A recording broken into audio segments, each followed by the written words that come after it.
चलो जी, तो टेस्ट करो अपने नॉलेज को। चैप्टर 3 में आपने क्या पढ़ा, सेक्शन नंबर 9 और सेक्शन नंबर 10 के ऊपर बेस्ड क्वेश्चंस हैं। टोटल 12 क्वेश्चंस हैं, जिसके अंदर मोस्टली अगर आप देखोगे तो बातें हो रही है किसकी, जो लिस्ट हमने पढ़ी थी ना सर्विसेज वाली, उससे उठाए गए सवाल। तो अच्छा है, उसकी रिवीजन होनी चाहिए और वही इंपॉर्टेंट एरिया भी है। मोटा मोटा सेक्शन 9 के अंदर अगर आपसे कुछ एग्जाम में पूछा जाएगा तो वो रिवर्स चार्ज का ही पूछा जाएगा, और कुछ है ही नहीं सेक्शन 9 के अंदर। और सेक्शन 10 में अगर कुछ पूछा जाएगा तो बहुत कुछ है इसके अंदर, पर बेसिक है। सेक्शन 10 में आपको रट्टा वाली कोई खास चीजें नहीं है, बेसिक लिमिट्स वगैरह आपको याद रखनी है, उसके बेसिस पर आप डिसीजन ले सकते हो। बाकी क्वेश्चन बनाने का एक अपना अपना लेवल है। चलो शुरू करेंगे। पहले आप जवाब दोगे सवाल पढ़ने के बाद फटाफट से, और उसके बाद फिर उसका करेक्शन देखेंगे कि सवाल का जवाब सही है या गलत है। Question number 1, state the person liable to pay GST in the following independent cases provided recipient is located in the taxable territory. क्या कह रहा है? State the person liable to pay GST, मतलब हमें बताना है कि कौन जीएसटी पे करेगा in the following independent cases provided recipient is located in taxable territory. ये हमने शर्त लगा दी कि भैया ये मान के चलो कि जो रिसिपिएंट है वो कहां पर है, टैक्सेबल टेरिटरी में होना चाहिए, क्योंकि आरसीएम का कॉन्सेप्ट ही तब लगता है जब रिसिपिएंट कहां है हमारा, टैक्सेबल टेरिटरी के अंदर। तो ये कंडीशन वो फुलफिल करके यहां पे पहले से चलो ध्यान दो। पहला, services provided by an arbitral tribunal to any business entity. Service दी जा रही है आर्बिट्रल ट्रिब्यूनल के द्वारा किसी भी बिजनेस एंटिटी को, तो क्या होगा, कौन जीएसटी पे करेगा? आर्बिट्रल ट्रिब्यूनल पे करेगा या जिसको दिया जा रहा है बिजनेस एंटिटी को वो पे करेगा। तो ये हमारा पॉइंट था, आरसीएम के अंदर कवर्ड है, आरसीएम का ही पॉइंट है, जिसके अंदर ये पॉइंट था कि भैया अगर आर्बिट्रल ट्रिब्यूनल कोई सर्विसेज दे रहा है किसी भी टैक्सेबल बिजनेस एंटिटी को, तो उसमें बिजनेस एंटिटी के ऊपर आता है बर्डन टैक्स पेमेंट का, सारी ऑब्लिगेशंस का आर्बिट्रल ट्रिब्यूनल के ऊपर नहीं आता। तो सिंपल है, आरसीएम के अंदर जो हमारी बिजनेस एंटिटी है वो टैक्स पे करके यहां पे चलेगी। सिंपल था ये। तो अगला बताओ, sponsorship services provided by a company to an individual. Company है, स्पॉन्सर सर्विसेज दे रही है, इंडिविजुअल को दे रही है, तो बताओ क्या था ये भी आरसीएम के अंदर था है। कौन सर्विसेज दे रहा है? सर्विसेज कौन दे रहा है? कंपनी। किसको दे रहा है? इंडिविजुअल को। और कौन सी सर्विस है? Sponsorship service. तो क्या ये आरसीएम के अंदर था? क्या ये आरसीएम के अंदर था? गलती कर गए। आरसीएम के अंदर क्या था कि स्पॉन्सरशिप सर्विसेज दी जा रही है इंडिविजुअल के द्वारा कंपनी को। क्या फर्क आ रहा है? कंपनी दे रही है इंडिविजुअल को। आरसीएम का मतलब क्या है कि जो सर्विस दे रहा है वो छोटा व्यक्ति है एज कंपेयर टू जिसको सर्विस दी जा रही है। यही तो एक इसका है ना बैकएंड, कि भैया जिसको सर्विस दी जा रही है वो कंपैरेटिवली क्या है, बड़ा है उससे जो सर्विस दे रहा है। इसलिए हम कह रहे हैं कि भैया क्यों बर्डन डालना है इस छोटे प्राणी पे, जो सर्विस ले रहा है उसी के ऊपर डाल दो। बट यहां पे सर्विस कौन दे रहा है? कंपनी। किसको? इंडिविजुअल को। तो ये आरसीएम वाला पॉइंट ही नहीं है। ठीक है, आपका आंसर ठीक है कि भैया टैक्स कौन पे करेगा, तो कंपनी पे करेगी, लेकिन किस में पे करेगी, आरसीएम में या फॉरवर्ड चार्ज में? फॉरवर्ड चार्ज में। कंपनी सर्विस दे रही है इंडिविजुअल को, कंपनी इंडिविजुअल टैक्स लेगी, जमा करेगी फॉरवर्ड चार्ज। आरसीएम का तो ये पॉइंट ही नहीं। आरसीएम का पॉइंट कब होता? जब स्पॉन्सर सर्विस दी जाती है किसके द्वारा? इंडिविजुअल के द्वारा। किसको? कंपनी को। मैंने कहा था गलती करोगे, ध्यान रखो, बारीक वाले पॉइंट है बिल्कुल। तो ये आपका किस में आएगा? फॉरवर्ड चार्ज में आएगा। और टैक्स कौन पे करेगा? Obviously company. कोई दिक्कत नहीं। अगला, renting of immovable property service provided by central government to a registered business entity. Renting की सर्विस दी जा रही है किसके द्वारा? सेंट्रल गवर्नमेंट के द्वारा। किसको दी जा रही है? रजिस्टर्ड बिजनेस एंटिटी को दी जा रही है। बताओ आरसीएम में आएगा नहीं आएगा? तो ये डिसाइड करना है आरसीएम में आएगा कि नहीं आएगा। जब ये पता लग जाएगा आरसीएम में आएगा तो फिर तो सीधी सी बात है रिसिपिएंट पे करेगा। आरसीएम में नहीं आएगा तो जो सर्विस प्रोवाइडर होगा वो पे करेगा। इतनी सी तो बात है ना। तो बताओ आरसीएम के अंदर आएगा कि नहीं आएगा? आरसीएम के अंदर आएगा कि नहीं आएगा? ये पॉइंट पढ़ा है आपने? आपने देखा था रेंटिंग वाले केस के अंदर आरसीएम में नहीं आता, लेकिन अगर सेंट्रल गवर्नमेंट दे रही होती थी किसी भी रजिस्टर्ड या टैक्सेबल बिजनेस एंटिटी को, तो उस केस में वो आरसीएम में कवर होता था हमारा। तो ये आरसीएम में कवर होगा, और जैसे ही कवर हो जाएगा तो जो हमारा रजिस्टर्ड बिजनेस एंटिटी है ये टैक्स पे करके यहाँ पे चलेगा। जो आपसे बचा था ना person liable to pay tax, तो वो कौन होगा? Registered business entity. आगे बढ़िए, सवाल number 2। Vivek Goyal, director of A to Z Private Limited has received sitting fees amounting to rupees 1 lakh from A to Z Private Limited for attending the board meeting. Who is the person liable to pay tax in this case? बताओ जी।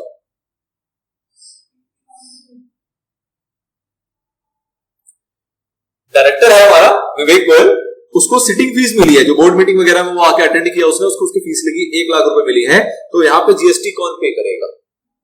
इस 1 लाख रुपए को आप क्या समझ रहे हो? ये क्या है? ये रेम्यूनरेशन है, डायरेक्टर रेम्यूनरेशन है। तो डायरेक्टर रेम्यूनरेशन क्या आरसीएम में आता है? नहीं आता? आता है। बाकी आरसीएम के अंदर और भी कंडीशंस थी कि हमने भी देखा था, डायरेक्टर रेम्यूनरेशन के अंदर ढूंढेंगे कि ये सैलरी है या रेम्यूनरेशन है, उसके लिए 192 थी, 194 जे था वगैरह वगैरह, लेकिन अपरेंटली क्या माना जाएगा? रेम्यूनरेशन माना जाएगा, और रेम्यूनरेशन के हिसाब से जो रूल होता है वो लगाया जाएगा, अनलेस आपको इसके अंदर और इंफॉर्मेशन भी दी होती। तो और इंफॉर्मेशन नहीं दे रखी तो ऑब्वियस सी बात है किसमें कवर होगा? आरसीएम के अंदर। और जैसे ही कवर हो जाएगा, who is liable to pay? Company, मतलब A to Z limited, private limited. ठीक है, अगला सवाल। Raghu associates provided sponsorship services to we win cricket academy and LLP। Determine the person liable to pay tax in this case. बताओ जी, Raghu associates हैं, इन्होंने services provide करी है वी विन क्रिकेट अकेडमी को, तो बताओ जीएसटी कौन पे करेगा?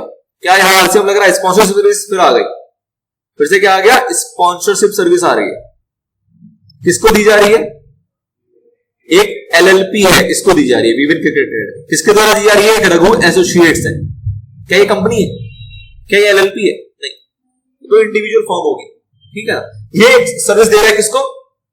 किसी एक कंपनी को, बॉडी कॉर्पोरेट को, या LLP को, या पार्टनरशिप फर्म को। सारी चीजें कवर थी। LLP हमारा पार्टनरशिप फर्म का पार्ट होगा, ये भी हमने देखा था।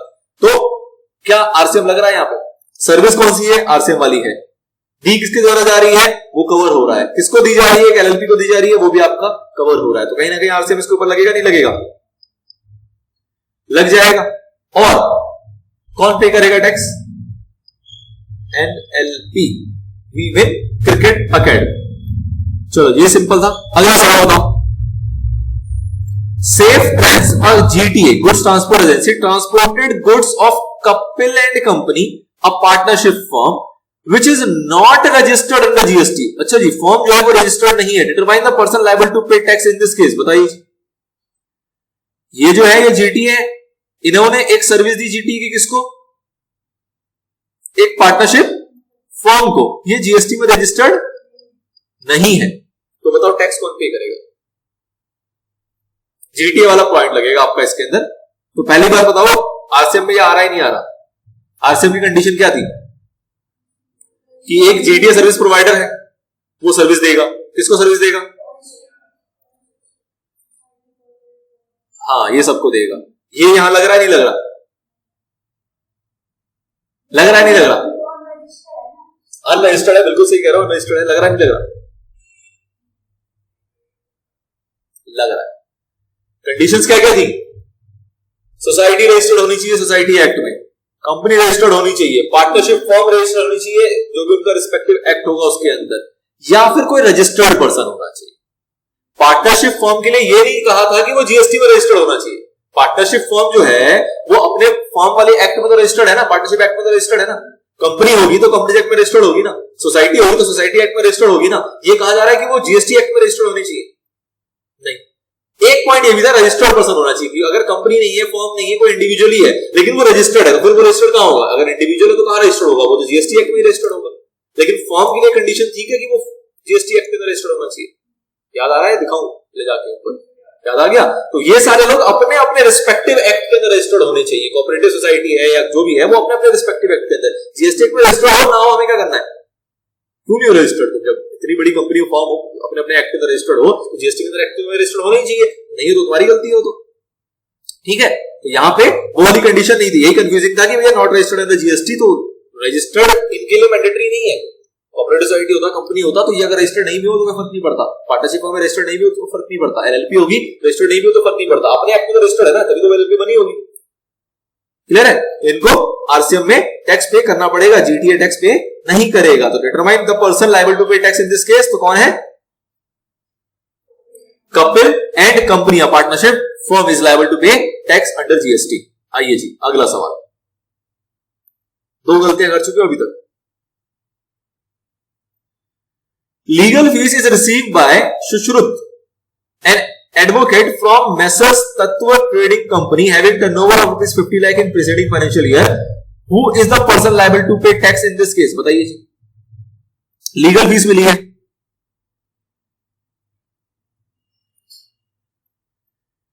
लीगल फीस मिली है किसको? एक एडवोकेट को। एक एडवोकेट को किससे मिली है? वो एक कंपनी है तत्व ट्रेडिंग कंपनी, उससे मिली है। Having turnover of 50 lakh in preceding financial year, इसका जो टर्नओवर है वो 50 लाख है पिछले साल। क्या ये रिलेवेंट इंफॉर्मेशन है? उसका टर्नओवर 50 लाख हो चाहे 500 लाख हो, अपने को क्या करना है? हम क्या देख रहे हैं कि फीस किसको मिल रही है? एडवोकेट को। मतलब एडवोकेट ने सर्विस दी होगी, एडवोकेट ने सर्विस दी होगी। हमने क्या देखा था? एडवोकेट जो सर्विस देता है चाहे वो किसी को भी दे, वो किसके अंदर कवर होता है? आरसीएम के अंदर। यहां तो कंपनी को दे रहा है। अब कंपनी का टर्नओवर 50 लाख हो चाहे 500 लाख हो, उससे कोई फर्क पड़ रहा है? नहीं। क्या आरसीएम के अंदर कवर होगा? बिल्कुल होगा। एडवोकेट को अगर फीस मिल रही है इसका मतलब क्या है? एडवोकेट ने क्या दी होगी? सर्विस। एडवोकेट ने सर्विस दी किसी भी कंपनी को और उससे उसको पैसा मिलेगा, तो उस केस में क्या एडवोकेट टैक्स पे करेगा या वो कंपनी टैक्स पे करेगी? कंपनी टैक्स पे करेगी अंडर आरसीएम। ये जो 50 लाख वाली बातें थी ये आपको घुमाया गया, ये सेक्शन 9 को कनेक्ट किया गया सेक्शन 10 से। ये ना समझ लेना कि सेक्शन 10 आ रहा 50 लाख की कुछ बातें थी, कंपोजिशन स्कीम की कुछ बातें थी, नहीं। ये सेक्शन 9 का ही सवाल है, 10 से कोई लेना देना नहीं है, उस 50 लाख से कोई लेना देना नहीं है। ठीक है, तो who is the person liable to pay tax in this case? Messrs Tattva trading company is liable to pay under this case under RCM. अगला सवाल, state the person liable to pay GST in the following independent cases provided recipient is located in the taxable territory. तो again वही है कि recipient भैया मान के चलो टैक्सेबल टेरिटरी के अंदर है, आपको बताओ कि हर इंडिविजुअल केसेस के अंदर कौन टैक्स पे करेगा। सर्विसेज, ध्यान देना 3 पॉइंट है और मेरी गारंटी का आप एक गलत करोगे। बहुत सिंपल है, लेकिन एक गलत करोगे, सोच के बताना और जल्दी बताना, ये नहीं कि चुप्पी हो जाओ सोचते रह जाओ। Services supplied by an insurance agent to a insurance company. बताओ, सर्विसेज दी जा रही है इंश्योरेंस एजेंट के द्वारा इंश्योरेंस कंपनी को। आरसीएम में इंश्योरेंस कंपनी देगी जीएसटी। तो हमारा कंडीशन क्या था कि भैया इंश्योरेंस एजेंट सर्विस दे रहा है, इंश्योरेंस कंपनी को सर्विस दे रहा है। छोटा इंसान है बेचारा, तुच्छ प्राणी, ये बहुत बड़ा इंसान है, तो आरसीएम यहाँ पे लेवी हो जाएगा और आरसीएम के अकॉर्डिंग जो इंश्योरेंस कंपनी होगा वो जीएसटी पे करके चलेगी। लायबल टू पे कौन है? Insurance company. सिंपल था, बेकार में डर रहे हो। Services supplied by a recovery agent to a car dealer. Recovery agent है, ये सर्विस दे रही है कार डीलर को, तो बताओ आरसीएम में कवर होगा नहीं होगा? रिकवरी एजेंट का एक पॉइंट पड़ा था, बताओ। रिकवरी एजेंट वाला था ना, तो ये भी आरसीएम में कवर हो जाएगा। आरसीएम में कवर हो जाएगा तो टैक्स कौन पे करेगा? Car dealer. मैंने कहा था गलती करोगे, कर दी। जहां पे ये लिखा हुआ था कि सर्विस दी जाएगी रिकवरी एजेंट के द्वारा, उसमें ये भी लिखा हुआ था कि किसको दी जाएगी। उसमें लिखा था कि दी जाएगी किसको? बैंक को, किसको? फाइनेंशियल इंस्टीट्यूशन को, किसको? एनबीएफसी को। यहां पे किसको दी जा रही है? कार डीलर का पॉइंट ही नहीं लिखा। सिर्फ रिकवरी एजेंट याद करने से काम थोड़ा चल जाएगा, किसको दी जा रही है वो तो याद है ना। कार डीलर को दी जा रही है, कार डीलर हमारे आरसीएम के अंदर यहां पे कवर होता ही नहीं है, तो किसमें आएगा? फॉरवर्ड चार्ज में। जीएसटी कौन पे करेगा? रिकवरी एजेंट, ना कि कार डीलर। ठीक है, चागू। Security services, services provided by way of supply of security personal provided to a registered person. बताओ, जी सिक्योरिटी सर्विसेज वाला पॉइंट हमने पढ़ा था, रजिस्टर्ड पर्सन को सर्विस दी जा रही है, कौन पे करेगा? क्या ये आरसीएम का पॉइंट था? ये वाला था? कोई इसमें कुछ ऐसी उटपटांग चीजें दिख रही है या नॉर्मली कवर हो जाएगा? खौफ आ गया। ठीक है, रजिस्टर्ड पर्सन तो अच्छी बात है ना। रजिस्टर्ड पर्सन मतलब क्या? जीएसटी में रजिस्टर्ड है, तो हमेशा पक्का बंदा है, बड़ा बंदा है। ठीक है, और सिक्योरिटी सर्विसेज है, तो ये भी आपकी आरसीएम का पॉइंट है, तो आरसीएम के अंदर ये कवर हो जाएगा। और कौन पे करेगा? जो भी रिसिपिएंट होगा, जो रजिस्टर्ड पर्सन है, वो टैक्स पे करके चलेगा। सिंपल था ये। चलिए आगे, Sultan and sons a partnership form in Nagpur, Maharashtra is a wholesaler of a taxable product P and product Q exempt by way of notification. क्या कह रहा है? देखो ध्यान दो, होलसेलर है किसका? प्रोडक्ट पी का, जो क्या है? टैक्सेबल, और एक प्रोडक्ट क्यू का, जो क्या है? Exempt by way of notification. मतलब दो प्रोडक्ट में डील करता है, एक एग्जेम्प्ट है, एक टैक्सेबल है। आइए, इन the state of Maharashtra it's aggregate turnover in the preceding financial year कितना? पिछले साल। The firm wishes to opt for composition scheme under subsection 1 and 2। यार सबसेक्शन 1 और 2 के अंदर ये कहां आ रहा है? कंपोजिशन स्कीम में आना चाह रहा है। Of section 10 of the CGST act. However जो इसका अकाउंटेंट है, it's accountant is of the view that a person engaged in making supply of exam goods is not eligible for said scheme. जिसका accountant है उसके दिमाग में ये चल रहा है कि ये एग्जाम गुड्स की भी सप्लाई करता है तो इसमें इसको कंपोजिशन नहीं मिलेगा। आपको बताना है कि क्या होगा। एज्यूम करके चलो कि सुल्तान इंसान is not engage in manufacture of goods as notified under section 10(2)(e), मतलब नोटिफाइड गुड्स नहीं बनाता ये, बाकी जो नॉर्मल गुड्स होते हैं वही मैन्युफैक्चर करता है। बताइए जी, क्या इसको ये कंपोजिशन में आ सकता नहीं आ सकता? सवाल यही है ना कि वो आना चाह रहा है मैन्युफैक्चरर जो है, लेकिन उसका अकाउंटेंट कह रहा है कि नहीं तुम एक्सेप्ट करते हो, इस चक्कर में तुम नहीं आ पाओ। आप बताओ क्या हो? आ सकता है नहीं आ सकता? कौन नहीं आ पा रहा? क्यों हमारा अकाउंटेंट कंफ्यूज है?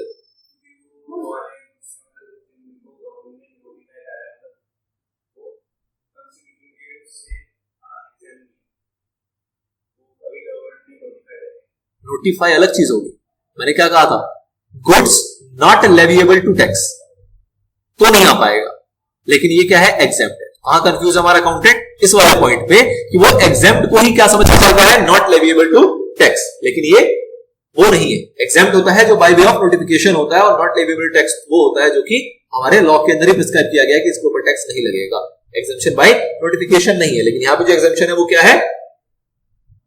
Bye way of notification. तो अकाउंटेंट बेचारा कंफ्यूज उस वाले पॉइंट को लेके, तो आपको वो वाला पॉइंट क्लैरिफाई करते हुए लिखना है कि भैया ये होता तो कंपोजिशन में नहीं आ पाता, लेकिन ये नहीं है, इसमें से कंपोजिशन में आ पाएगा। और साथ ही में और कंडीशन लिखनी पड़ेगी कि 1.5 CR से नीचे टर्नओवर है तो वो कंपोजिशन में डील किया जाएगा, कोई दिक्कत नहीं है, आ सकता है। अगला बताइए, a person availing composition scheme under section subsection 1 and subsection 2 of section 10 of the CGST act in Haryana during a financial year crosses the turnover of 1.5 CR in the month of December. क्या कह रहा है कि composition scheme में था, हरियाणा के अंदर था, फाइनेंशियल ईयर को वो क्रॉस कर गया, अपना टर्नओवर 1.5 CR से पार चला गया, will he be allowed to pay tax under composition scheme for the reminder of the year. मतलब दिसंबर में पार कर गया तो कह रहा है कि जो बचा हुआ साल है, बचे हुए जो 3 महीने रह गए, जनवरी फरवरी मार्च, क्या उसके अंदर भी वो कंपोजिशन के अंदर टैक्स पे कर सकता है, मतलब 31 मार्च तक? प्लीज एडवाइस बताइए। तो हमने क्या पढ़ा था कि जैसे ही जिस डेट पे वो क्रॉस कर जाएगा, जिस डेट पे उसका थ्रेशोल्ड पार कर जाएगा, उसी डेट से क्या माना जाएगा उसको इफेक्टिव डेट, और उसी डेट से वो रेगुलर स्कीम में शिफ्ट हो जाएगा। जो बेनिफिट्स हैं जो अवेल कर रहा था वो कंपोजिशन स्कीम के, वो सारे क्या कर लिए जाएंगे? विड्रॉ कर लिए जाएंगे। ठीक है, तो वो नहीं कर पाएगा। दिसंबर के बाद से उसको किसमें आना पड़ेगा? रेगुलर स्कीम में आना पड़ जाएगा। अगला सवाल बताइए, question number 9, determine whether the supplier in the following cases are eligible for composition levy under section 10(1) and 10 subsection 2 of the CGST Act, provided their turnover in preceding financial year does not exceed 1.5 CR। मतलब ये शर्त मान के चलो कि पिछले साल में उसका 1.5 करोड़ से नीचे ही था टर्नओवर। अच्छा जी, Mohan enterprises is engage in trading of paan masala in Rajasthan and registered in the same state. कह रहा है जी पान मसाला की ट्रेडिंग करते हैं राजस्थान में और उसी स्टेट में उन्होंने रजिस्ट्रेशन करा रखा है, तो क्या ये एलिजिबल है कंपोजिशन लेवी के लिए? छूटते ही नहीं बोला ना, और छूटते ही गलत हो गया। पान मसाला आया, पान मसाला आया जी, नहीं होगा नहीं होगा है, ये रट रखा है पान मसाला पान मसाला पान मसाला, लेकिन ये मैन्युफैक्चर नहीं कर रहा, ये क्या कर रहा है? ट्रेडिंग कर रहा है। और वहां पे क्या लिखा है? Manufacture of notified goods. Trading की तो बात नहीं कर रहा था वहां पे। अच्छा जी, साथ ही में देखो सेक्शन कौन सा पूछ रहा है? इसने रजिस्ट्रेशन किसमें करा रखा है? 10 सबसेक्शन 1 10 सबसेक्शन 2 के अंदर। अगर आप 2A में चले जाओगे तो उसके अंदर क्या था? मैन्युफैक्चरर ऑफ नोटिफाइड गुड्स या फिर supplier of notified services. Trading की बात अभी भी नहीं कर रहा, मतलब कि अगर आप पान मसाले की ट्रेडिंग करोगे तो वो मनाही नहीं है, वो कर सकते हो। मैन्युफैक्चरर का पॉइंट है कि आप नोटिफाइड गुड्स की मैन्युफैक्चरिंग नहीं करोगे, चाहे 1 और 2 की बात हो, चाहे वो 2A की बात हो। समझ? सप्लायर ऑफ नोटिफाइड सर्विसेज, ये लाइन है पूरी, सप्लायर ऑफ नोटिफाइड गुड्स नहीं है। समझ रहे हो? वहां पे जो पॉइंट है 2A के अंदर वो क्या है? सप्लायर ऑफ नोटिफाइड सर्विसेज, ना कि सप्लायर ऑफ नोटिफाइड गुड्स। ये क्या है हमारा? Trader of notified goods. इसकी रिस्ट्रिक्शन कहीं लगा ही नहीं रखी, तो क्या ये कंपोजिशन लेवी में आ पाएगा? नहीं आ पाएगा। तो सिर्फ पान मसाला नहीं रट्टा मारना, वो है क्या क्या कर रहा है उस पान मसाला के साथ वो भी देखना है। अगला, सुगम manufacturers has registered office in Punjab and Haryana and supply goods in neighbouring state. कह रहा है कि रजिस्टर्ड ऑफिस इनका कहां है? पंजाब हरियाणा में है और पड़ोसी राज्यों में नेबरिंग स्टेट्स के अंदर ये गुड्स को सप्लाई करते हैं। तो बताओ कंपोजिशन स्कीम में आ पाएगा नहीं आ पाएगा? क्यों? बहुत बढ़िया।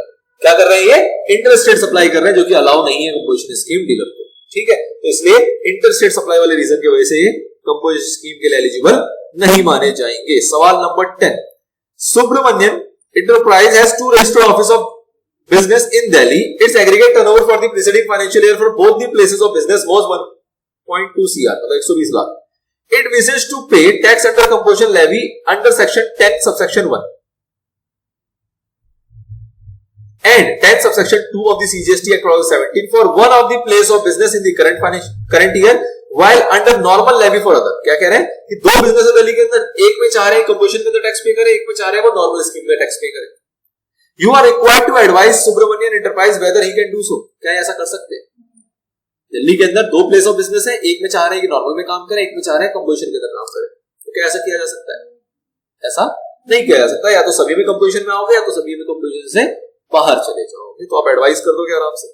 अगला बताओ, mister Ajay has a registered repair centre where electronic goods are repaired and serviced. Registered repair centre है, इलेक्ट्रॉनिक गुड्स को रिपेयर करते हैं, सर्विसिंग करते हैं।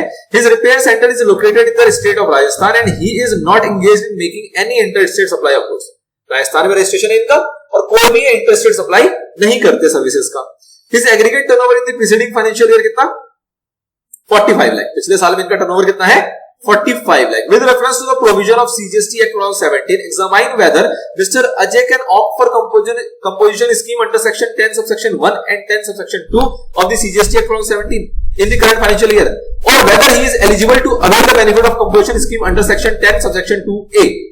Considering the option of payment of tax available to Mr. A, compute the amount of tax payable by him assuming that his aggregate turnover in the current financial year is 35 lakh. अगला point एक और आएगा, उसको बाद में पढ़ेंगे। पहले इतना बताओ क्या मांग रहा है, क्या क्या चीजें बता गया आपको।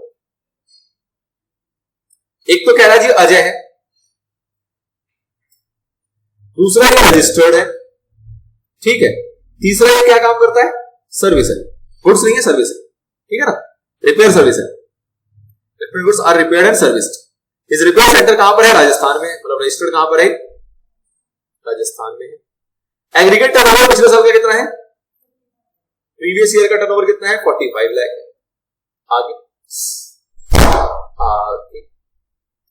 With reference to the provision of CGST act, आपको बताना है कि क्या अजय जो है कंपोजिशन स्कीम ले सकता है सेक्शन 10(1)(a) में, सॉरी 10(1) और 10(2) के अंदर, क्या इसको कंपोजिशन स्कीम मिल पाएगा, या फिर ये एलिजिबल है 10(2)(a) के लिए। और आपको जब ये बता दोगे तो आपको फिर इसका टैक्स भी कंप्यूट कर लेना है, वो तो आगे की बात है। बताओ जी, ये सारी कंडीशन है। अजय है, रजिस्टर्ड है राजस्थान में, सर्विस प्रोवाइडर है और प्रीवियस साल का जो उसका टर्नओवर है वो 45 लाख है। क्या इसको कंपोजिशन मिल सकता है? पहले हाँ कि ना? हाँ। क्या इन दोनों में मिलेगा? नहीं, इसमें नहीं मिलेगा। इसमें गुड्स का मिलता है, इसमें किसका मिलेगा? 10(2)(a) में मिलेगा, क्योंकि इसके अंदर सर्विसेज का मिलता है। ठीक, अब मिल गया जी। अब वो कह रहा है कि इसका टैक्स कैलकुलेट करो current financial year. Current financial year में इसका टैक्स क्या होगा? करंट फाइनेंशियल ईयर का टर्नओवर दे रखा है कितना? 35 लाख। तो बताओ 35 लाख के हिसाब से इसको कितना टैक्स पे करना पड़ेगा? बताओ। सर्विस है तो रेट ऑफ टैक्स क्या होगा? 6%। 35 लाख है तो 35 लाख के ऊपर कितना लगाओगे? कितना आएगा? ये नहीं पता, है ना, ये बड़ा मुश्किल है। 7 21 2,10,000, ठीक है। तो 2,10,000 का इसको टैक्स यहाँ पे पे करके चलना पड़ेगा। ऑब्वियसली दो पार्ट में जाएगा, सीजीएसटी में अलग जाएगा और एसजीएसटी में अलग जाएगा राजस्थान के अंदर। खत्म नहीं हुआ, इसी में एक और चीज पूछी थी, will your answer be different if mister Ajay procures few items required for providing services from neighbouring states in Madhya Pradesh. बताओ जी, कह रहा मध्य प्रदेश से कुछ सामान अगर लेके आता है सर्विस प्रोवाइड करने के लिए, तो क्या आपका आंसर डिफरेंट हो जाएगा या सेम ही रहेगा? सेम ही रहेगा। क्यों? क्योंकि हमने पढ़ा था कि भैया नेबरिंग स्टेट्स को आप सप्लाई नहीं कर सकते, आप आउटवर्ड सप्लाई नहीं कर सकते, आप इनवर्ड सप्लाई कर सकते हो, उसके अंदर कोई दिक्कत नहीं है। तो अगर आप परचेज करते हो, प्रोक्योरमेंट करते हो, तो उसको लेके कोई रेस्ट्रिक्शन नहीं है, आप बेच नहीं सकते, खरीदने में कोई मनाही नहीं है, आप दूसरे राज्यों से खरीद के ला सकते हो। तो आंसर हमारा सेम रहेगा विद दिस एक्सप्लेनेशन। लास्ट सवाल, Messrs United electronics registered dealer is supplying all types of electronic appliances in the state of Karnataka. ठीक है, क्या करते हैं, इलेक्ट्रॉनिक अप्लायंसेस को सप्लाई करते हैं। Their aggregate turnover in the preceding financial year by way of supply of appliances कितना है, 120 लाख। पिछले साल का टर्नओवर कितना है इनका, 120 lakh. The firm also expects to provide repair and maintenance service of such appliances from the current financial year। क्या कह रहे हैं कि इस साल से हम सर्विस भी देना चाहते हैं। हम अभी तक क्या कर रहे थे, गुड सप्लाई कर रहे थे, अब हम क्या कर चाह रहे हैं, इस साल से हम सर्विस भी दें। ठीक है sir. With reference to the provision of CGST Act 2017, examine whether the firm can opt for the compulsion scheme। पहले तो ये बताओ, under section 10 subsection 1 और 10 subsection 2 of the CGST Act 2017 for the current financial year as the turnover may include supply of both goods and services। क्या कह रहा है कि करंट ईयर में हमारे पास गुड्स भी आ जाएगा और सर्विसेज भी आ जाएगा, तो क्या हम कंपल्शन स्कीम में रह पाएंगे, नहीं रह पाएंगे? तो आंसर इज